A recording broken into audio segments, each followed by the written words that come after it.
Hi, welcome to week 14. Okay, so now from here on out at the end of the semester, things are going to move quite quickly. We're going to be doing 4 to 5 chapters per week. So this week here, we're looking at chapters 14 through 18.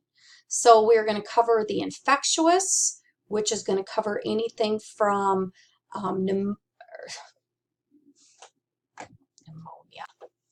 Welcome to week 14. Things are going to move quite quickly from here on out. We're going to cover a lot of chapters at one time.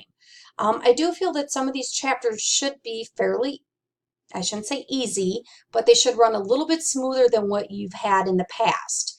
So this week here, we're going to cover chapters 14 through 18. So that's going to be infectious, which is going to be HIV. We're going to have endocrine, which is your diabetes, mental health.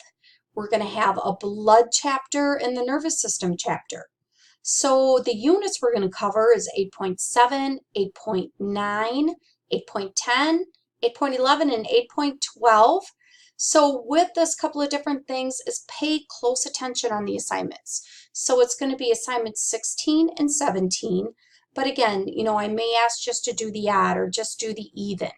So again, if you have any questions, make sure you ask me, and let's keep moving forward and finish our first semester coding up.